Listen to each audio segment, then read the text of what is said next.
Hello, a very warm good evening and good morning to all of you, and welcome to Unacademy, one-stop destination for civil services aspirants in English. Welcome to today's The Hindu newspaper analysis, where we shall be discussing the Delhi edition of today's The Hindu newspaper. We shall be picking up the topics which are relevant both for your prelims as well as the mains examination, discuss them in detail, discuss the crux of it, and analyze how is it that you can understand and in a way predict what to prepare for your prelims as well as the mains examination. At the end of this discussion, we shall also be taking up a couple of questions whereby we shall try to understand how to create an answer if possible and if a question is asked in that particular area. Now, before we initiate the topics and come to the topics for discussion, an announcement regarding the special classes. So today, we will have the special class particularly for geography for the issues in Indian agriculture at 8 p.m. So please do join that special session. Here we shall be talking in detail about the portion of Indian agriculture and the various different agricultural crises that we end up facing. Why is it that Indian agricultural income is not increasing? What is it that we can do moving ahead? Is the problem only associated with the economic setup? Is the problem associated with the ecological environment? Is the problem associated with crop diversification? That detail we shall be discussing in that special class at 8 p.m. Now, having said that, let us take a look at the topics that we are going to discuss today. So today in total, we are going to have a discussion for 7 different topics. Out of those, 4 of them will be relevant for your mains examination, which we will discuss in detail, and 3 of them relevant for the prelims portion. Now, for the mains examination here, electoral season and restructuring the health system. Now, this is the first topic that we are going to hold a discussion for today. Now, this has appeared in the editorial page. This has appeared in page 8, relevant for GS2 as well as for the essay paper. In fact, when we discuss this topic, I'll also tell you that what was the previous year question which was asked from this particular area, which was particularly there for the essay paper. Now, beyond shelter, dweller needs within the 4 walls. This is again an article in the editorial section. This is about sustainable habitat. And when we are talking about an increased amount of budgetary allocation for urban and rural housing, and the Pradhan Mantri Awas Yojana, Grameen, the rural areas, etc. taking a flight. So we have to keep in mind the ecological demands and the requirements associated with that. So that is something relevant both for your GS paper 2 and GS paper 3. But mostly you do find questions from this particular area appearing in the area and the portion of GS paper 3. Then the third article that we will discuss, an undeclared war with nature. This is about the very frequent man-animal conflicts which have been on the rise in the region of Kerala, that too particularly in the region of Wayanad district. So with this particular topic, we shall be discussing about what are wildlife corridors, what is the relevance of it, and why is it that we need to protect them, and what should be the way forward. That is something which is again going to be relevant for your GS paper 3. Then there has been an explained article which has appeared on the financial devolution amongst the states. That is going to be relevant for GS paper 3. Here we are going to discuss about the entire issue that you would have heard for the past few days, where certain states of the southern part of the country, they have had that grievance against the central government that they are not getting their fair share of funds. The amount that they contribute to the economy, that is not something that they are receiving back. So that is something that we are going to discuss with the help of various data pointers and the charts. And then few of the areas relevant for your prelims, government approves 100% FDI in the space sector. Then DPIs to add $1 trillion to the economy by 2030. And we are going to discuss about FSDC also. So these will be relevant for the prelims portion. Now, without further ado, let us straight away take a look into the first topic and let us try to understand what this topic is about. So this topic, which has appeared in the editorial section, it talks about the electoral season and restructuring the health system. Now, electoral season is also mentioned into this topic, but we are going to keep the discussion strictly apolitical. If you analyze this particular article and if you take a look at this particular article, what it tells you and a brief context about it, it lays the background by saying that various different successive governments, right from the UPA to the NDA, they have had their various fair share of measures and steps that they have taken in order to improve the health system. The approaches might be very different. For example, this article highlights that during the UPA era, there was a stress paid upon incentivizing the performance of the healthcare sector and increasing the universal health coverage. Now, in the present setup, there has been a massive increase in the amount or the number of medical seats which are available, which will have a long-term dividend as well. But then overall, our health outcome is not improving to the said standards that we have for ourselves. Overall, there are still certain lacunae which prevail. And here this article provides you a comparative analysis with those of Turkey, those of Thailand, to indicate to you that where is it that India is lagging behind. Now here, the first problem which starts with, and the first problem which has been pointed out, is the fact that regardless of whatever any government says, regardless of what any government is doing, our contribution or the expenditure to the healthcare sector remains at an abysmal 1.2% of GDP. 1.2% of the GDP. Even though it is also true that in the past couple of decades, from early 2000 and from the era of the late 90s, this has increased. Earlier, it was close to around 0.83% of the GDP. That has increased to 1.2% of the GDP. But still, that is nowhere near enough. And this article tells you that in the present political context, when the elections are round the corner, all the political parties will come up with their own set of manifestos.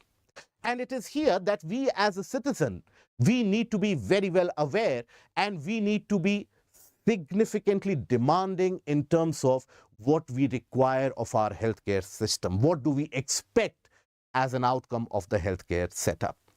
So that is something that this article focuses upon.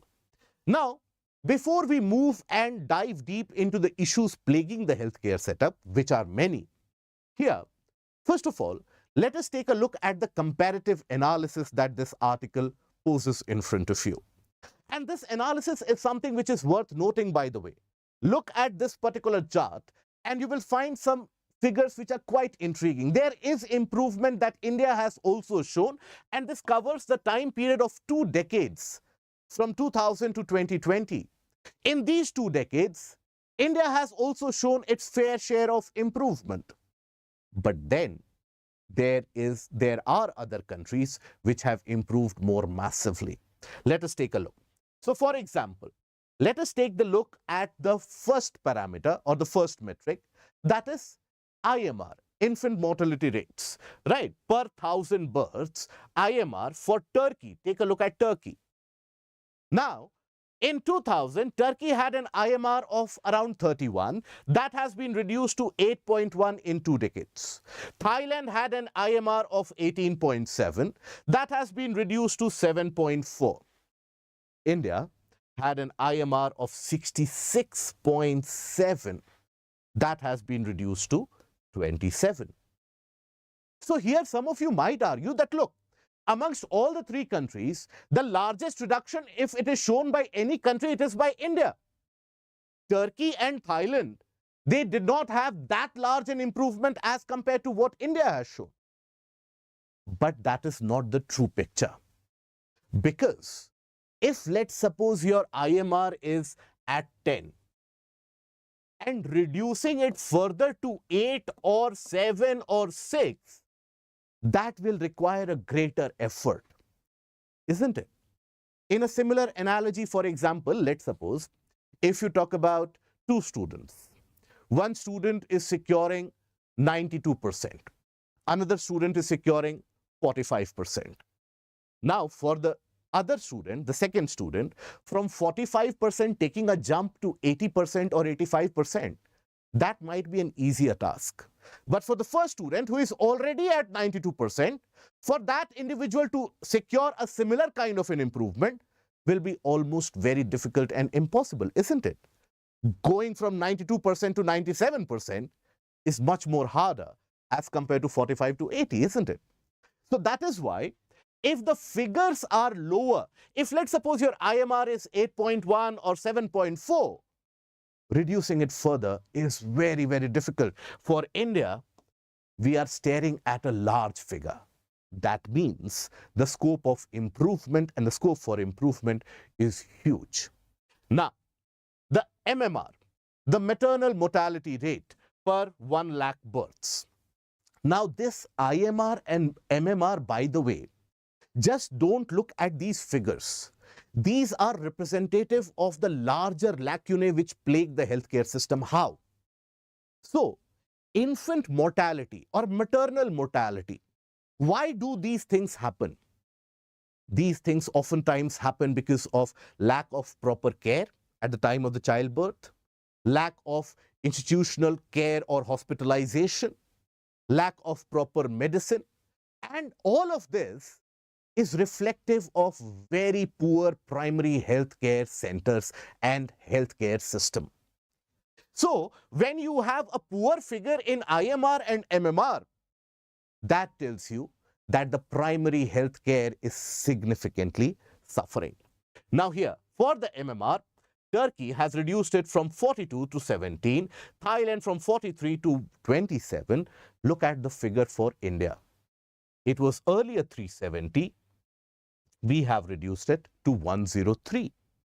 Right? Still, there is a reduction. There is no denying the fact. There is a massive reduction. But is it enough?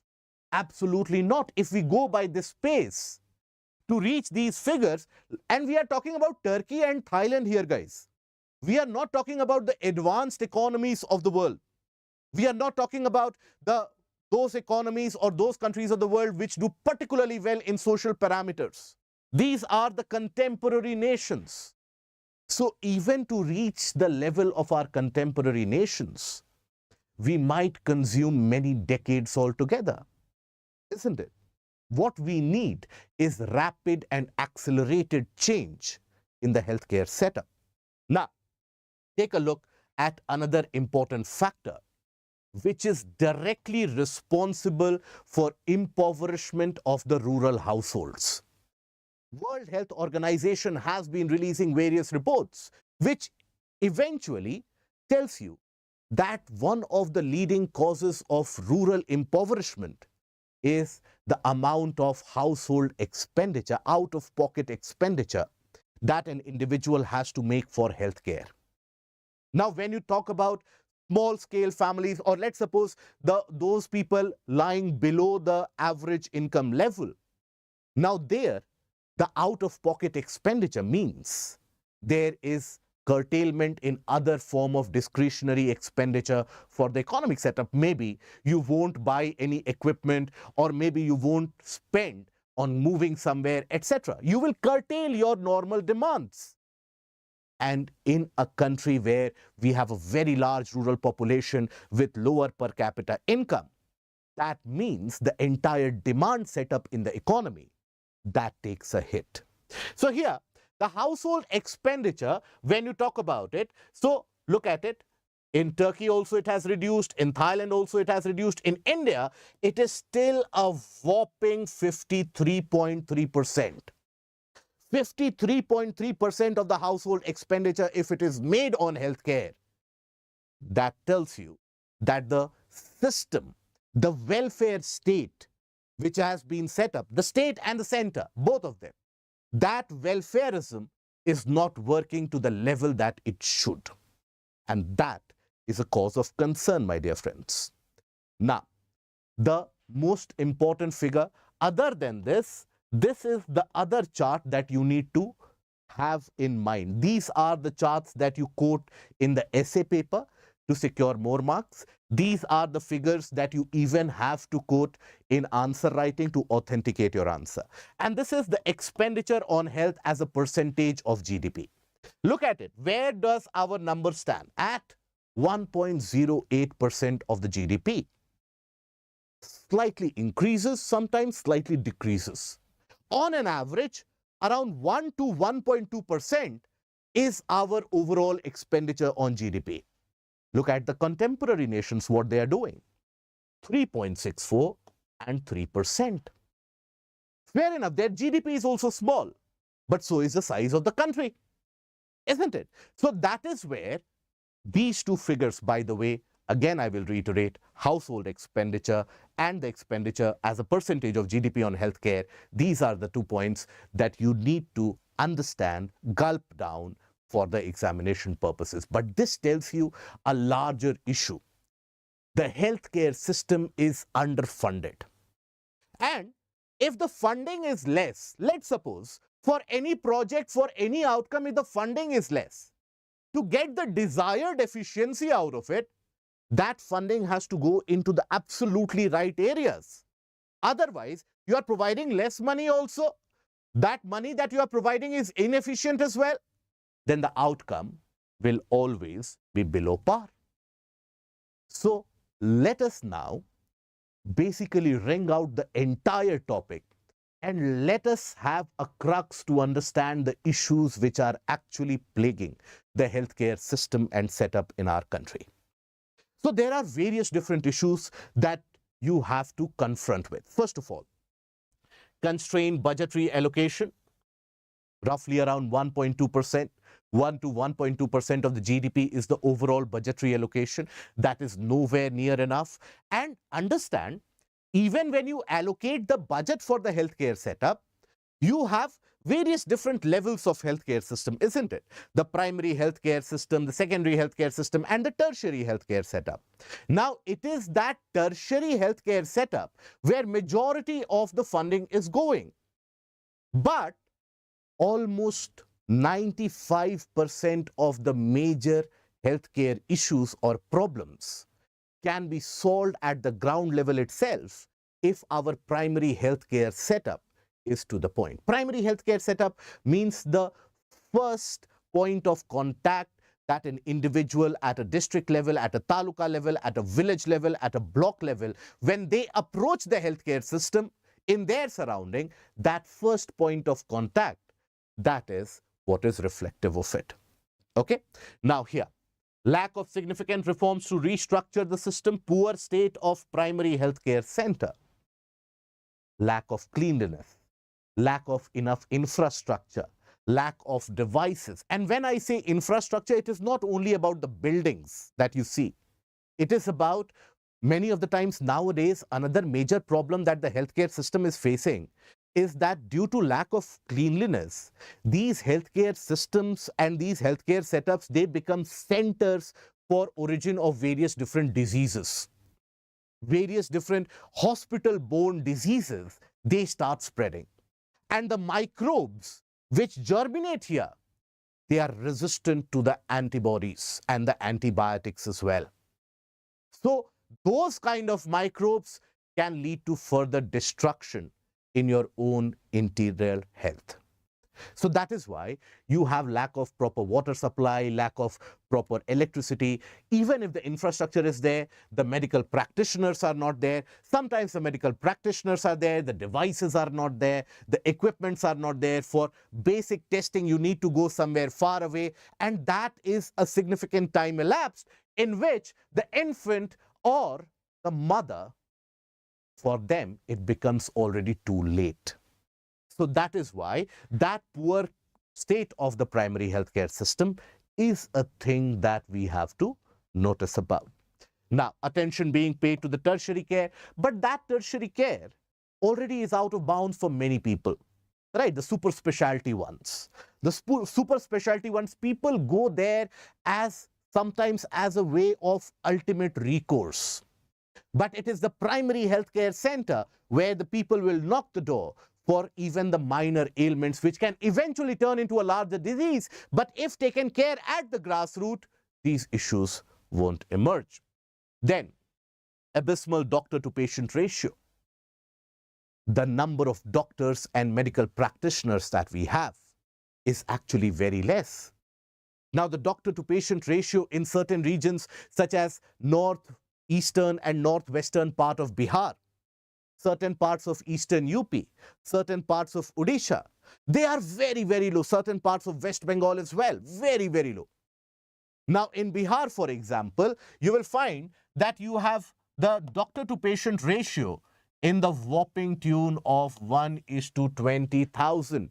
That means for every 20,000 people, you will find one doctor which is there. That is how bad it can be. WHO prescribed limit is that for every 800 to 1,000 population, minimum you should have one doctor. So, our condition is almost worse by 20 times in certain areas. Certain areas are doing good as well, but those are like small pockets or small islands of wellness which is created in the country. Then, here, lack of standard accreditation. If we have various different types of healthcare centers, do we have a minimum level of accreditation which is provided? The answer is no.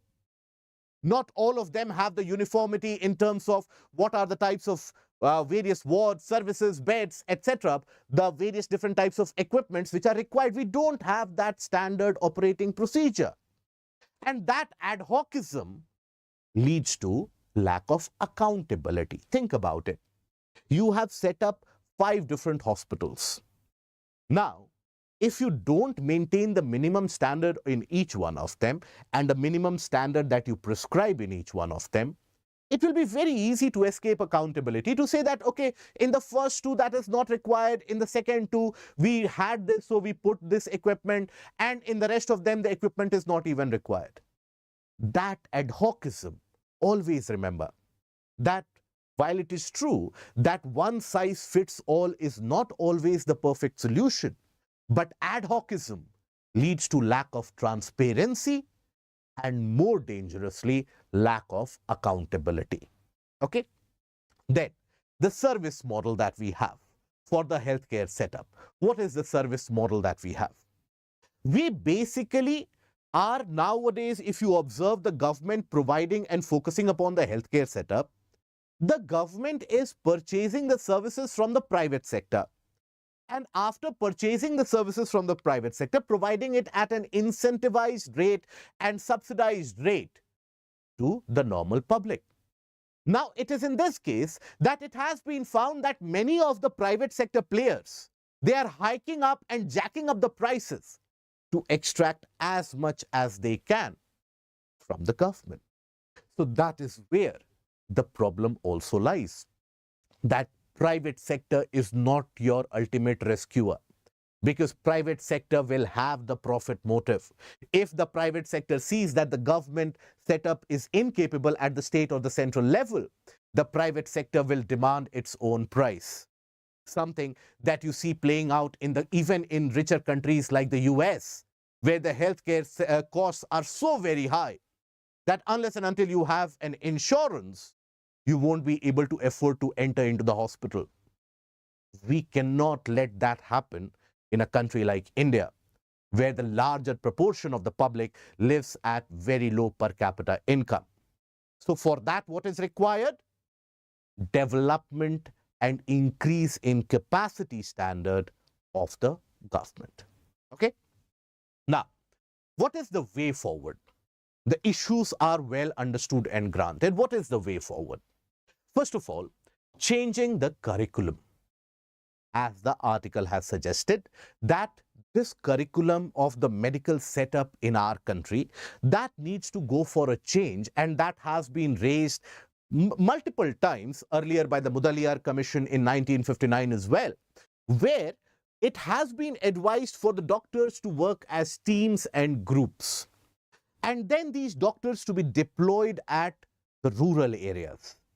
They should be necessarily, and as a part of their service, they have to serve in the rural areas. Think about it. If you get selected to be an IAS officer or an IPS officer, It is not going to be the case that you will be moving and shuffling only between the metro areas from here to there. You will have to serve at all various different levels in order to finally get promoted and so on. Similarly, the doctors need to have a necessary and a compulsory posting in the rural sector. And that should be incentivized. Who will incentivize that? That is where the role of the state and the central government comes in. That is where they need to pump in money. And that is where the service delivery will improve quite drastically. Now, in many of the healthcare setups, the government healthcare setups, most of you would have visited some or the other government healthcare setup at some time or other in your life. You would have observed that most of the doctors, while they are absent in those healthcare sectors or centers, they have a very thriving private practice which is continuing, maybe nearby, whereby they mint significant amount of money. So that is a conflict of interest which should be cut at the bud itself. How? So you can ban the dual practice. This is what Turkey did, right? This is something which even Thailand brought into practice. We were comparing with Turkey and Thailand. Now, Turkey and Thailand, they have invested significantly in improving their primary healthcare center. Turkey has invested quite heavily in increasing the medical seats that they have in proportion to the population of India, in proportion to the population of Turkey. They have done significantly tremendous and exponential amount of increase in the medical seats, which we are still very far away from. It is a true fact that we have almost doubled the number of medical seats in the past decade, but we have miles to go. Okay? Now, establishing IT and monitoring systems. What do we mean by IT and monitoring systems, and how is it going to help us? When we say IT system, so do we have an idea about where do we have the maximum amount of patients coming in, and for which ailments do these patients come in? Where is it that our healthcare setup is unable to serve these patients? Where is it that our healthcare setup needs, let's suppose, medical practitioners? In which part do we need greater amount of equipments? In which part we need infrastructural support? We don't have any monitoring setup for that. We don't have a funnel setup which is created for that. As a consequence, what happens? As I already told you, if you have less money, invest it or spend it judiciously so that you get an efficient outcome. But what we are looking at, less money invested randomly, so obviously the outcome will be very less efficient as well.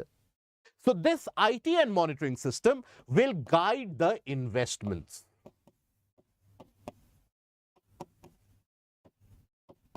Okay?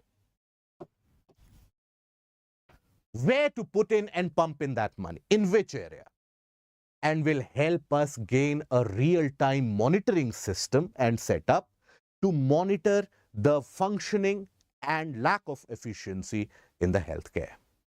And there is no denying the fact, regardless of whatever step that you take, regardless of whatever measure that you take, you have to talk about the increase in capacity. There has to be an increase in capacity, be it in the number of beds in the hospitals, be it in the number of medical practitioners, be it in the number of various healthcare professionals, nurses, etc., the number of equipments, the number of buildings in itself. Capacity increase is a must, is a prerequisite. That has to be made a priority. Because otherwise, what is happening? Understand the cycle of it. If you are spending more on healthcare, if your spending on healthcare is increasing, means what?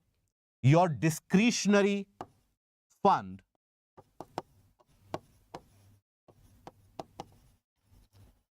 discretionary spending, something that, let's suppose, you spend on, let's suppose you'll go to the market, buy a refrigerator, let's suppose you'll go to the market to eat outside, etc.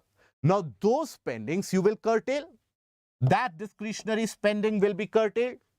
If that discretionary spending is curtailed, what will happen? The demand in the economy will reduce. If the demand in the economy reduces, what is the outcome of that? All the various manufacturing sector who are, let's suppose, manufacturing refrigerators for that matter, motorcycles for that matter, the basic requirements, there they will have to manufacture less because the demand has reduced, isn't it? So the manufacturing reduces. Manufacturing reduces. Now, if these manufacturing sectors, they start producing less, the overall economic production reduces. It will lead to job losses, unemployment, and eventual spiraling down or the stagnation of the economy. So these are the outcomes. So here, loss of production,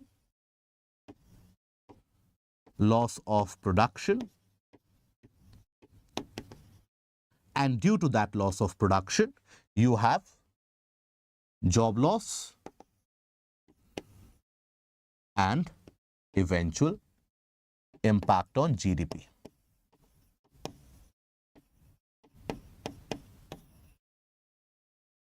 Okay, so that is how your healthcare setup overall can have an overarching influence on the economic growth of a region. That is why it is always emphasized that social indicators need to do well in order to, or for the economy to progress.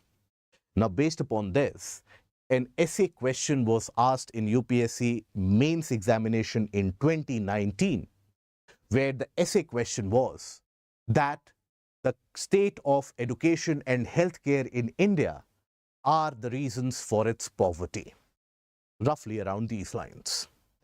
Now, it is in these type of essay questions where you bring the data pointers that we have discussed today. Expenditure as a percentage of GDP, household expenditure on healthcare, doctor to patient ratio, all these factors you have to bring to light. And it is there that you can talk about the various other contemporary nations and the steps that they have initiated in order to achieve a better health outcome. So in this topic, we have discussed about the issues pertaining to the healthcare system. Why do these issues prevail? And what can be done as a solution?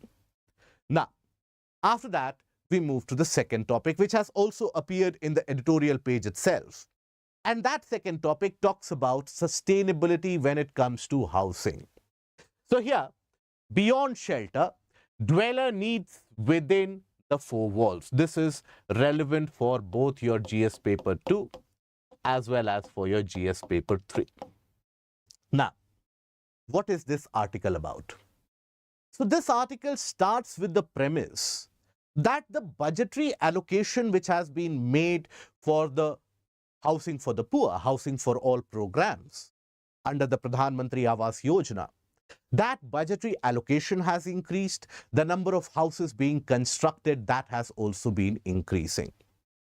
Now, if this number of houses that you are constructing, that is increasing, along with that, it will bring newer set of problems that we have to be aware of.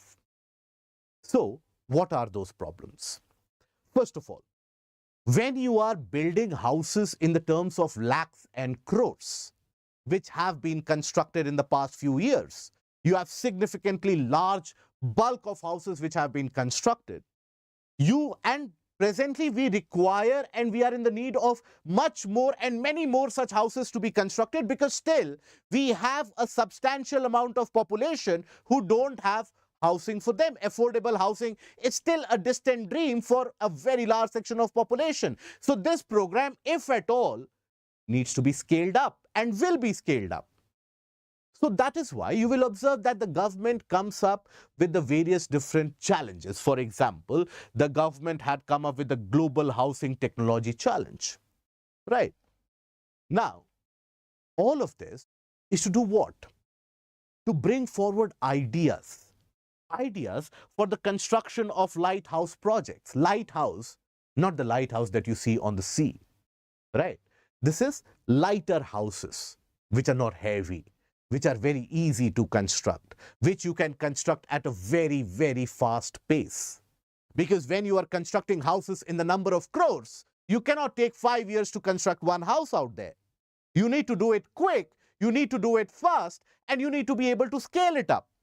Scale it up in the sense that the same model should be applied and should be applicable to a larger section.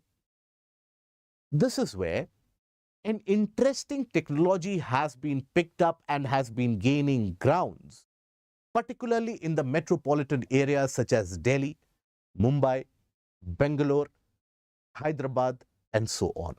And that basic idea and the newer building technology is what is referred to as the Mivan tech. Now, this is what is referred to as the Mivan tech.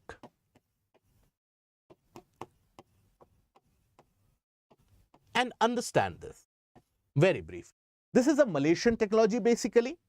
Now, with what it brings about, as the image in itself here can be self-descriptive, you will observe that it is a kind of a assembly line, right? Assembly line which is used for houses. You have slabs of steel and aluminium which are put into place, and around it the houses are built. So in this, you build houses in the form of the assembly line model. What is the benefit of it, first of all? The benefits are that it is scalable. You can construct large number of houses in very short period of time, isn't it? Then you can have standardization, which is a major issue, that not all the houses have the same standards. So you can achieve standardization here. Nobody can then complain that my house is of a poorer condition, my neighbor got a better house. No, all of them are same standard. So you have an assembly line which is churning these precast slabs of steel, aluminium, which are used as a framework around which the entire house is easily constructed. But it is here that the article points certain lacuna, and the article brings forward the issues that are going to be faced. First of all, if you are building and using large scale or large amount of steel and aluminium, that in itself is a point of contention. Steel and aluminium slabs. Now, first of all, something which is not mentioned in the article but you should know, steel and aluminium manufacturing, while it can improve your overall GDP by increasing the demand, but these are amongst the most carbon intensive sectors of the GDP. The amount of carbon footprint that they impose is very, very high, isn't it? So they have very high carbon footprint.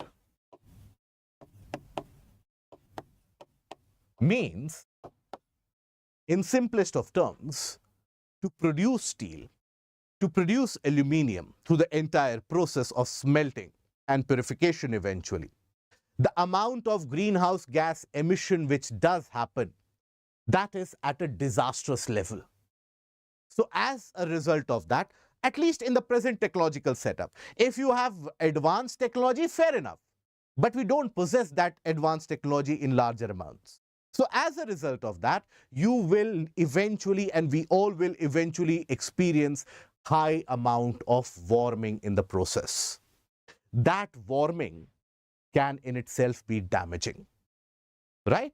So this will lead to significant amount of global warming. This is the reason why, if you observe that European Union has imposed a tax, a punitive tax on countries like Russia, China, India, and so on, where we produce steel, aluminium in a carbon intensive manner. So we have to give the carbon adjustment border mechanism. CABM is the tax which is imposed by the European Union. It has imposed a tax, carbon adjustment border mechanism. Right. So we have to pay that tax as well while we export that steel. So that is how dangerous that is how polluting, not dangerous, but polluting will be the right term. That is how polluting these steel and aluminium slabs can be. When procured at large bulk, the impact will also be large. But there is another issue which confronts us, and that is, if you have houses built of steel and aluminium slabs as the boundary or within the structure, the amount of heating and warming which will be experienced will be substantially high. That amount of heating will be very, very high. And once the amount of heating is higher, that means people will need to install what? Cooling devices, air conditioners, coolers, refrigerators, etc. Now, these cooling devices, they will consume energy. In India, energy majorly is produced by thermal power plants. Thermal power plants are the polluting ones. So, if more energy is consumed, more pollution happens. If you don't use those cooling devices, there are various severe implications due to heating which confronts you. So you have to use those devices. If you use those devices, you are guzzling more energy, polluting even more, leading to more greenhouse gas emission, leading to more level of warming, isn't it? So that is how even this housing practices and the building of these light houses, lighter model of houses, that also has got a potential to cause significant amount of damage, right, to the environment, right? So here, that particular flow is something that you can look into. So these assembly lines or these steel and aluminium slabs, first of all, will increase the level of warming, increases the warming in the houses. If this is increased, need for cooling devices. If you have the need for cooling devices, that means greater energy consumption.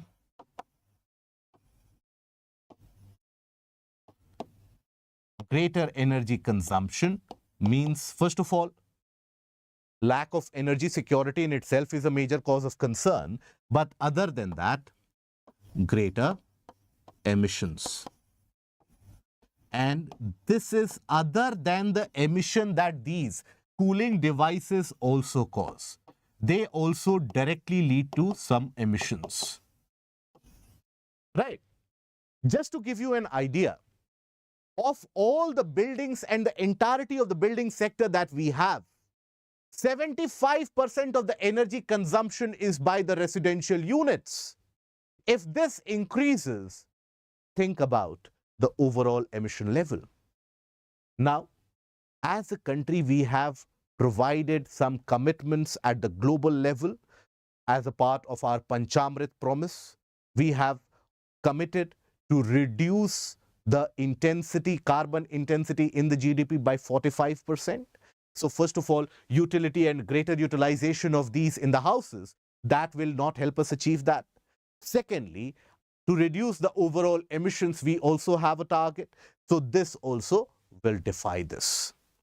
Okay, so that is why you need a kind of an eco-friendly construction practice. And that eco-friendly construction practice has already been initiated, and those homologations are done by Bureau of Energy Efficiency. And Bureau of Energy Efficiency has come up with what is the Eco Nivas Samhita. This has been released by Bureau of Energy Efficiency. Okay. Now, it is set to basically, it has been established to set minimum standards and minimum building performance for various climatic conditions, for very hotter conditions as well, for very colder conditions as well, so that you have ideal microclimate which is maintained, which is eco-friendly. Okay, limit the heat loss, limit the heat gains, assuring natural adequate ventilation and daylighting potential to reduce the energy consumed in the process. Okay, so here in this article, what have we talked about? The issues which pertain to sudden increase in lighter house construction if we go by the assembly line method. So what should we do? We should go for eco-friendly methodologies of construction. We should use materials, and the construction design and architecture and philosophy should be such that natural ventilation, natural light is permitted, so that that requirement of the cooling devices that is reduced. Please understand, if that natural ventilation is allowed, and listen to this carefully because this has been repeated as a mains question in UPSC multiple times. So if that natural ventilation is allowed, then automatically the overall average temperature experienced in that vicinity, in that residential area, that average temperature starts to reduce. It starts being much more moderate. And if the temperature in that small urban area starts becoming moderate, the overall microclimate and overall larger climatic phenomena, they also become favorable. Otherwise, almost all the urban areas and urban centers in our country, they are turning out to be urban heat island centers. Okay? Now, let us move to the next article. And the next article is an undeclared war with nature.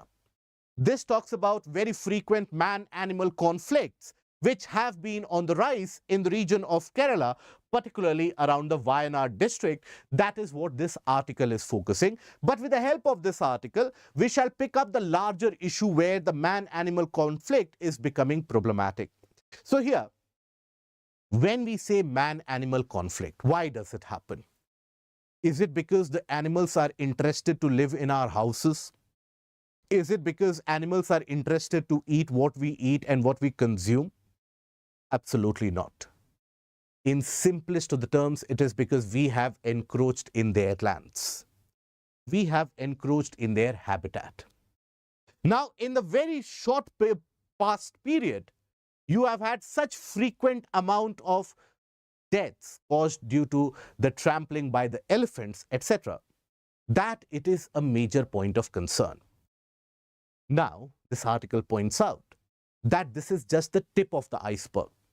The rate at which the entire eco-sensitive zone of the Western Ghats is being encroached upon, this can lead to larger and wider ramifications, endangering not only the human population, but eventually the animals also. Because at the end of it, whenever there is a man-animal conflict, at the end of it, man is going to be victorious. We have the arms and ammunitions and the animals will be killed. But that is the worst outcome that we can think of.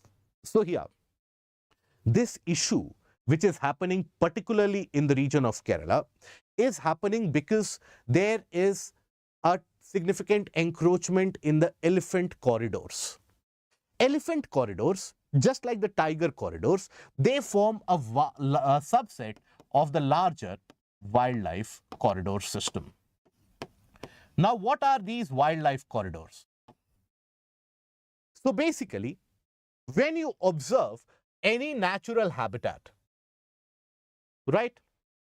Let's suppose, or in fact, for that matter, let us consider even another larger one.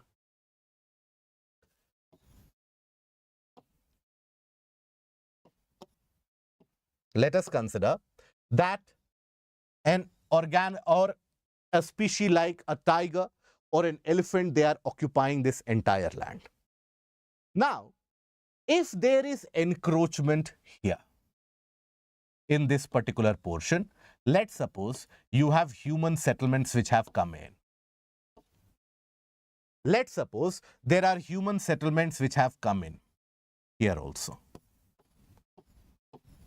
Now that wild habitat for that organism is restricted where? This is the natural habitat. Along with that, this is the natural habitat. Right. So what has happened? What was earlier a larger ecosystem where the animals could survive and thrive, there has been fragmentation of the habitat which has happened. That in itself will lead to what?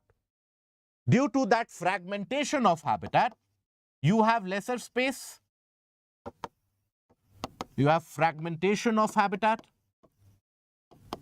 Due to this fragmentation of habitat, increased competition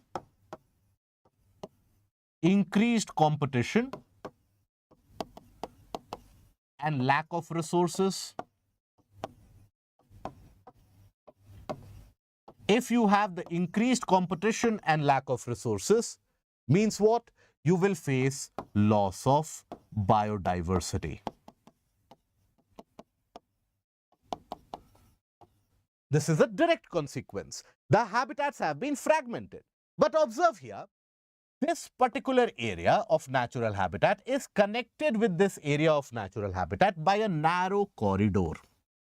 This is what is referred to as a wildlife corridor. These kind of wildlife corridors, they are present across the planet, and in India, where we have a very large amount of population, these wildlife corridors become very critical for the survivability of the species of elephants, tigers, etc. For example, an elephant frequently migrates for many kilometers, tens and hundreds of kilometers, in search for food, in search for water during the dry seasons. Similarly, when we talk about an adult tiger, one individual adult tiger will sometimes occupy a space as large as 100 square kilometers.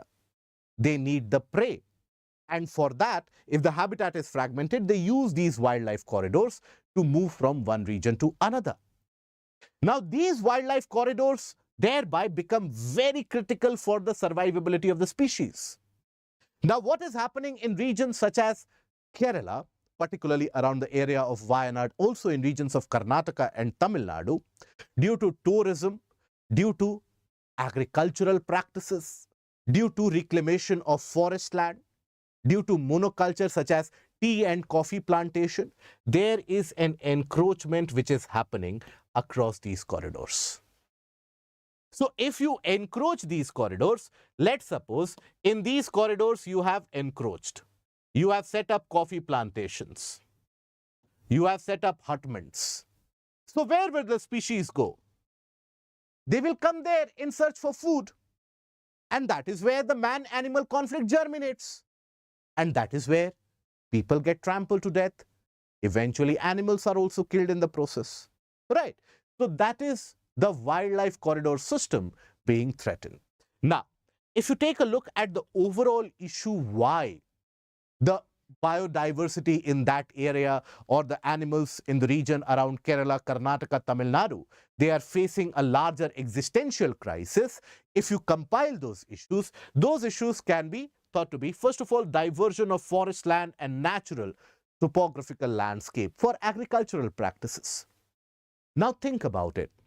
A region which has got a natural forest land, there the water cycle will be different. The soil will have its own natural form of regaining the fertility. But if you plant certain crops, and mostly in these areas you have monoculture, right? Monoculture means single type of crop is sown throughout the year. That's it. So in these areas, mostly you have monocultural practices. Monocultural practices eventually will render the soil infertile. So here, the soil becomes infertile. When the soil becomes infertile, what do? You put in more fertilizer. But then eventually you have to understand that let's suppose the soil has become infertile after a few years. Not only does the farm income reduce, that is a different discussion that we will hold in a special session today at 8 p.m. But you have to understand that the soils or the land's ability to support natural vegetation, that goes out of the window.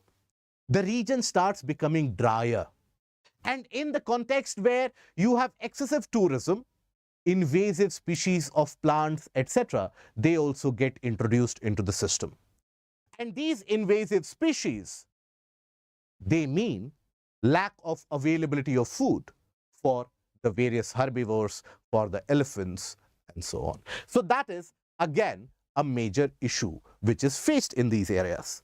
Now, unsustainable level of tourism is already posing a problem, and lack of adequate surveillance measure. When we say lack of adequate surveillance measure, we basically are talking about that we don't have enough monitoring mechanism to see where the animals have migrated to, where the animals have moved to. That monitoring mechanism needs to come into place.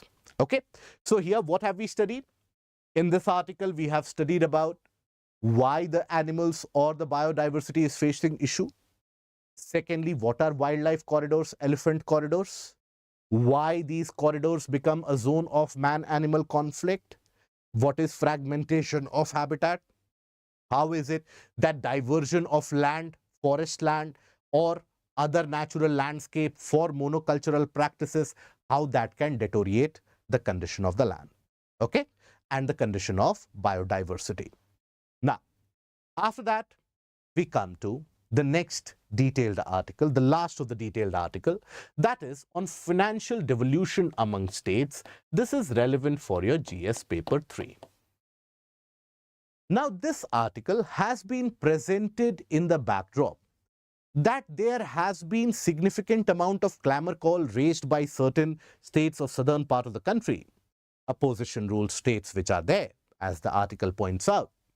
Now, these particular states have been telling and have been making public statements that they don't get the adequate share of funds from the center in comparison to what is it that they contribute to the national income and what they contribute to the national GDP.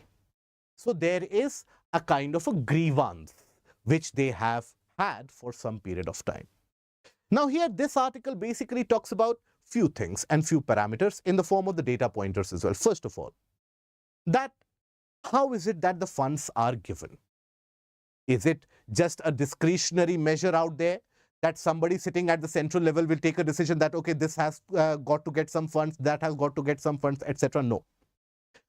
It is defined properly as per Article 270 of the Indian Constitution.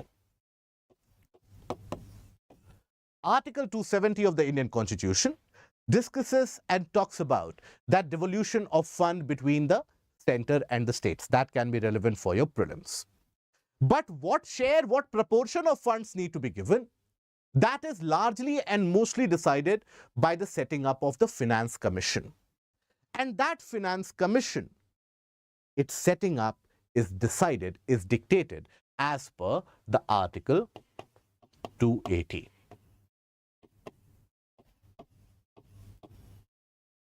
Article 280 of the Constitution talks about the fact that the President shall appoint a Finance Commission with the chairperson and 4 different members. Now, there will be the setting, or there is a setting up of the 16th Finance Commission under Dr. Arvind Panagaria, and that has already been declared. Now, this Finance Commission discusses and delves upon the details about on what proportion, on what share the states have to be given the allocation. As per the 15th Finance Commission, it was recommended that the state should be given 42% of the share of the from the central portion or from the central government. Now, when we say that the states are given their share from the taxes, it is various different taxes such as the corporate tax, such as the personal income tax, such as the central portion of GST, central part of IGST. All these, they form a part of the various different tax that you give to the states. But when it comes to the cess and surcharge, that is not given by the center to the states. The share in the cess and surcharge is kept by the center itself. Okay, so from personal income tax, from direct taxes, indirect taxes, from everywhere, the center will give some funds to the state. But from the cess and surcharge, the center doesn't give to the states. Now, as per the accountability of that, if you take a look at the share that the states get from these personal tax, personal income tax, let's suppose corporate tax, then CGST, share from CGST, then share from central part of IGST. Central part of IGST means center's portion of IGST. All these here, these are given a share of. Now, if you take a look at the previous records from the economic survey and the budgets, the state do not get 42% as recommended by the Finance Commission. They get somewhere close to around 32%. The cess and surcharge is not distributed. Now, the argument from the side of the central government is that, look, we are running multiple centrally sponsored schemes. The benefits of it reaches the states, and it is the states which benefit from, which basically will have the larger public getting welfare from them, right? So we are using those funds from cess and surcharge to sponsor the central schemes out there. But the states have no control over those funds, how to use those funds. And that leads to the germination of grievances. Now here, let us take a look at few of the data pointers and the charts indicated in this article. So first of all, how is it that the various different finance commissions have recommended the devolution of funds? So you observe there are parameters such as income distance. What is income distance?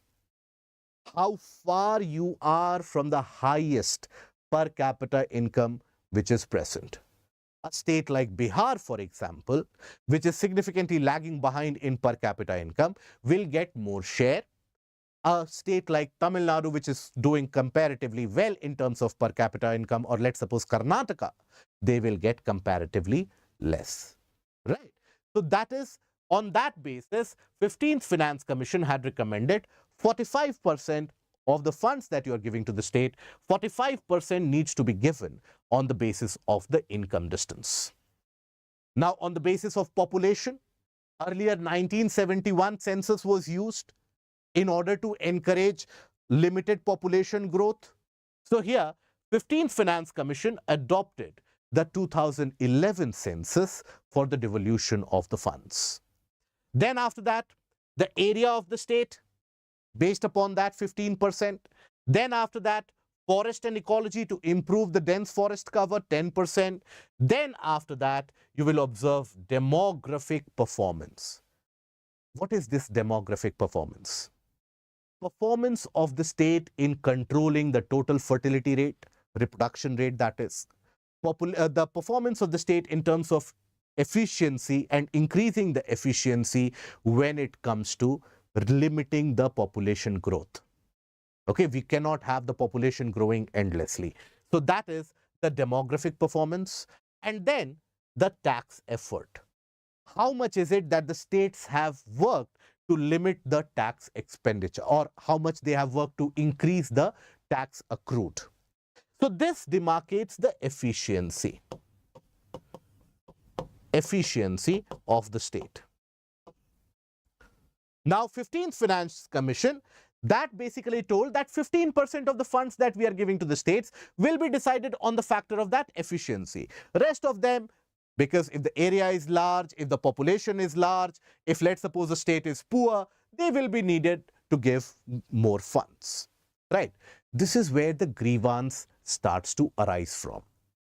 First of all, you have certain very well performing states when it comes to controlling the population, when it comes to contribution to the tax. They are getting less income. And when they compare themselves to states like, let's suppose, Bihar and Uttar Pradesh, they basically find that those states are getting much more funds. It is a different matter altogether that all the states collectively have a duty towards each other. We cannot grow as a country if one state is lagging behind and only another state is growing. So we have a duty for having a uniform development. So here, if you will observe, this chart talks about the amount of rupee each state got for every rupee that they have spent. Observe that for every rupee that Bihar and UP spend, Assam, MP, for every rupee that they spend, they get more money. But when it comes to Maharashtra, Karnataka, Haryana, Gujarat, Tamil Nadu, they get a very less share. Right?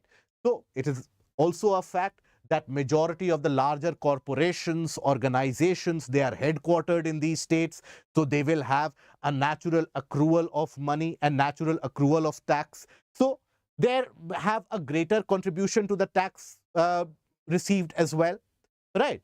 So that is where the states feel that they should be given more funds. Now, this chart also indicates that in the divisible pool of taxes over the last 6 finance commissions, the various different developed states for that matter, or doing good in terms of economic parameters, their share has been falling. Their share has been consistently falling, right? So as a result of that, you'll find that the southern states, they have that grievance. So what is it that we can do going ahead? What is the way forward? Eventually, for any problem, there has to be a way forward. What is the way forward? First of all, the country needs to increase the tax base, right? The amount of tax collected. And also, when you start dividing the cess and the surcharge, that is when the entire divisible pool itself will increase. Think about it, that presently you have a cake. When you slice the cake, few of them get a smaller portion. They are aggrieved, right? When you increase the size of the cake, there will be a relative amount of happiness. So including cess and surcharges in that divisible pool will bring about some amount of relief. Then efficiency needs to be rewarded more. How you are able to limit the population growth, how you are collecting more taxes, there needs to be more reward for that. Then GST contribution by the states, how much they are contributing, that has to be kept in mind. Okay, what is their overall contribution? There should be some proportion which should be set. And one of the major grievances again that the states have is that the Finance Commission gives its recommendation in a very ad hoc manner. Even though most of the recommendations are very judicious, they are very well respected by all the economists as well. And it is made after significant amount of deliberation going through various data pointers. But here one of the way forward that the article recommends is that just like the GST Council has a participatory mechanism of all the states, here also the Finance Commission should have that participatory mechanism for all the states to have their say. In that way, the states can put forward their demands and a detailed and a collaborative discussion can happen so that the grievances are kept on the table, they are addressed in time. Okay? Now, after this, we come to the certain topics relevant for your prelims. First of all, government approves 100% FDI in the space sector. This is to integrate the space sector with the global space environment, to improve the global supply chains, to integrate our own satellite building capability with, let's suppose, the launch vehicle building mechanism, etc., with the global standard. For that, FDI has been, and the norm has been improved to 100%. Now, this is not a blanket 100% FDI, but there have been various measures. For example, 74% FDI under the automatic route for satellite manufacturing and operation, satellite data collection, etc. Now, beyond 74%, if you have to put in more amount of money, if you have to invest more, then you need to take approvals. Then 49% FDI under automatic route for the launch vehicles are also there, right? And beyond 49%, if you are investing for the launch vehicles, then again, government approvals. Okay? So that is basically the case of integrating the Indian space sector with the global supply chains so that more specialized companies can come into the sector and they can start manufacturing. Okay? Now, after this, we come to the article in the business page, which talks about that DPIs to help add $1 trillion to Indian economy by the year 2030. Now, DPIs, that is the digital public infrastructure. is one of the most leading revolutions that Indian economy has witnessed almost in the past century, right? Other than the entire LPG reforms of the 90s, this is one of the very significant reforms. Now, when we say digital public infrastructure, I will give you the definition of it as well. So this refers to blocks or platforms such as digital identification, payment infrastructure like your Aadhaar, right? And data exchange solutions to help the countries deliver essential services. Now, these DPIs such as Aadhaar, UPI, FASTag, they help take the services and various services from the government, from the private players, everything. Those services are able to penetrate and reach their target audience in a much more efficient manner. So your delivery cost reduces, your delivery becomes much more efficient as well in the entirety of the process. So that is something which will give a gross value addition to the GDP. How will it do that? By allowing sectors in the digital medium to grow, increase the financial penetration, increase and improve the financial inclusion, and as a result, the economy will grow. Now, coming to the last topic, and that is illegal lending apps on the FSDC radar. Because of lack of proper KYC mechanism, etc., there has been significant spurious use made by these illegal lending apps, and there has been frequent instances where there are suspicions that even money laundering can or could be happening. So we will use this article to know about FSDC. What is this FSDC? So when we talk about FSDC, it is chaired first of all by the Finance Minister. Now this FSDC was formed as a result of the Raghuram Rajan Committee of 2008. Raghuram Rajan Committee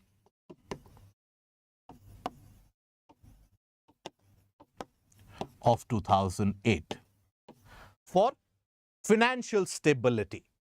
Now, it is not a statutory body. It was established as per an executive order of 2010. Okay? Non-statutory body.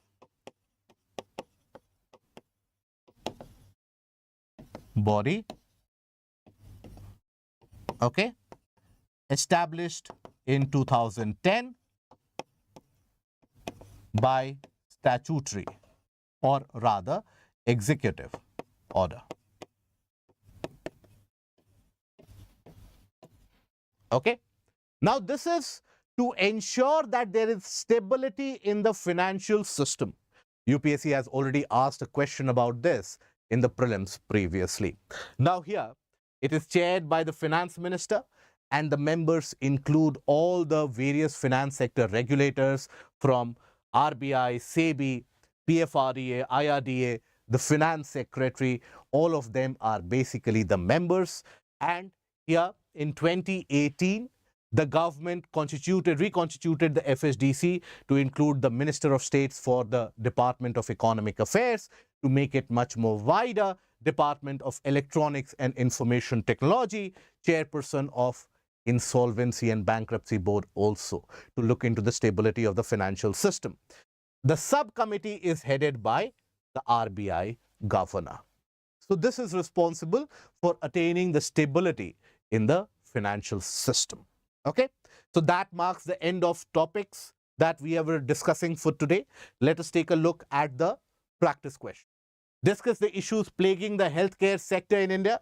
Suggest a way forward with relevant example from contemporary nation. So introduction, talk about the healthcare system, why it is facing issues. Then in the body, discuss about the data pointers, talk about the out-of-pocket expenses, low GDP ratio, and then also talk about the various issues that we have discussed. Suggest a way forward, discuss about contemporary nations such as Thailand, such as Turkey, and in conclusion, talk about how healthcare is very important, not only for the larger economy, but for the well-being of the entire nation.